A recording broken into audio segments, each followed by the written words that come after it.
पद्धत नाहीये, पण परदेशी राजा राणी गेले होते, फिशिंगसाठी निघाले. आपल्याकडे ती पद्धत नाहीये आणि फिशिंगला निघाले असताना रस्त्यामध्ये एक गाढवावर बसून एक कोळी चालला होता, खांद्यावर गळ होता. राजाने विचारलं, काय रे, मच्छी पकडायला का? तो म्हणला, नाही महाराज, आज मच्छी पकडायला जाणार नाहीये, वादळ आहे, खूप मोठा पाऊस येणार आहे. म्हटलं, मूर्ख माणसा, मी माझ्याकडे खूप पगार देऊन हवामान तज्ज्ञ ठेवलेला आहे. त्यांनी सांगितलं, तुम्ही जा, खुशाल, काही होणार नाही. राजा पुढे गेला, खूप वादळ झालं, पाऊस आला, त्रेधा तिरपीट झाली. राजा दरबारात गेला, प्रधानाला सांगितलं, त्या माणसाला आणा बघू, हवामान तज्ज्ञाला. त्या लाद घालून हाकलून लावा आणि त्या कोळ्याला बोलवा आणि त्याला अपॉइंट करा. कोळी आला, तो म्हणला, महाराज, मला यातलं काही कळत नाही हो. तो म्हणलं, मग त्या दिवशी कसं सांगितलंस, पाऊस येणार, वादळ होणार? तो म्हणला, माझ्या गाढवानं कान खाली टाकले की मला कळतं पाऊस येणार आणि वादळ होणार. तर म्हणलं, मग ठीक आहे, गाढवाला अपॉइंट करा. म्हणजे राजेशाही गेली, लोकशाही आली, पण ती अपॉइंट करण्याची पद्धत काही गेलेली नाही अजून. तर ही जी गंमत आहे,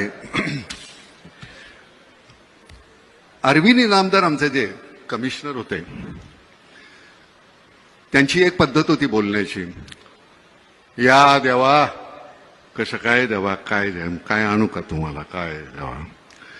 त्यांच्याशी बोलताना एक दिवस ते म्हणाले, ना मला काही कळत नाही, आमच्या पोलीस खात्यातल्या लोकांना, काही मंडळी ना, सगळ्यांना नाही, पण ते का पैसे खावेसे वाटतात. अहो, आम्हाला जेवढा पगार मिळतो का नाही, तो खर्च होत नाही हो. त्या माणसाची, म्हणजे शेवटपर्यंत अरविंद इनामदारांच्या घरी ब्लॅक अँड व्हाईट टीव्ही होता, अरविंद इनामदार गेले तेव्हा सुद्धा. तर ही आपल्याकडे अशी माणसं आहेत. लालबहादूर शास्त्रींच्या घरी ज्यावेळी त्यांचे मित्र पैसे मागायला गेले, मला एक 200 रुपये पाहिजेत, त्यावेळेचे 200 रुपये. लालबहादूर शास्त्री म्हणले, माझ्याकडे नाही आहेत एवढे पैसे. त्यांची बायको म्हणाली, नाही, माझ्याकडे आहेत. तिने 200 रुपये दिले काढून. शास्त्रींनी विचारलं, तुझ्याकडे एवढे पैसे आले कुठून? ती म्हणली, नाही, दर तुम्ही पगारातून देताना त्यातले 5-10 रुपये मी वाचवते. त्यांनी गव्हर्नमेंटला पत्र लिहिलं की मला ह्याच्या पुढे माझा 10 रुपये पगार कमी करा. यशवंतराव चव्हाण गेले त्यावेळी त्यांच्या खात्यावर 25,000 रुपये नव्हते. आपल्या मंत्र्यांच्या, म्हणजे साधा आपला नगरसेवक आज निवडून आला की पुढच्या वर्षी तो कोट्याधीश असतो, त्याची चौकशी का नाही होत? म्हणजे मला कळतं की हा भ्रष्ट आहे, पण तुमच्या का नाही लक्षात येत? त्याच्यावर कारवाई व्हायला पाहिजे की नाही एकनाथराव? म्हणजे तुम्ही मी 100 रुपये आल्यानंतर 30 रुपये इन्कम टॅक्स भरतोच, 18 रुपये तुम्ही अजून जीएसटी घेता. हे सगळं आम्ही केल्यानंतर सुद्धा आमच्या चौकशा होतात, तुमच्या का नाही होत? मला असं वाटतं की भ्रष्टाचार ही केवळ राजकारणच नाही, आपल्या संपूर्ण व्यवस्थेला लागलेली कीड आहे.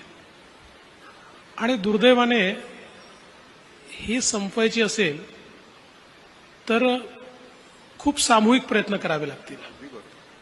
याचं कारण असं आहे की आपण बघा, भ्रष्टाचाराकरता जेलमध्ये जाऊन आलेले, अनेक प्रकरणांमध्ये अडकलेले असे लोक थम्पिंग मेजॉरिटीने निवडून येतात. त्यांना लोक वारंवार निवडून पाठवतात आणि मग त्यातनं समाजामध्ये भ्रष्टाचाराबद्दल कुठलाही तिरस्कार तयार होत नाही. जोपर्यंत समाज चांगल्याला चांगलं म्हणणार नाही आणि वाईटाला वाईट म्हणणार नाही, तोपर्यंत ही परिस्थिती बदलणार देखील नाही. आणि म्हणून मला असं वाटतं की एक सामूहिक प्रयत्न आपल्या सगळ्यांना करावा लागेल. उदाहरणार्थ, अनेक वेळा आम्हाला लोक विचारतात की का हो तुम्ही इतके गुन्हे आणि कसं त्यांना तुम्ही तिकीट देता? तर आम्हाला त्याला सांगावं लागतं की बाबा, त्याच्यावर गुन्हे आहेत, पण तोच निवडून येतो आणि दुसऱ्याला मी खूप चांगला, साळसूत, सुंदर, स्वच्छ, टिकाऊ, त्याला उभं केलं, डिपॉझिट चाललंय त्याचं. त्यामुळे राजकीय नेते केवळ हे बदलू शकत नाही, समाजाला बदलावं लागेल. आणि केवळ समाजावर टाकूनही चालणार नाही, राजकीय नेत्यांना देखील हे परिवर्तन झालं पाहिजे असं वाटावं लागेल.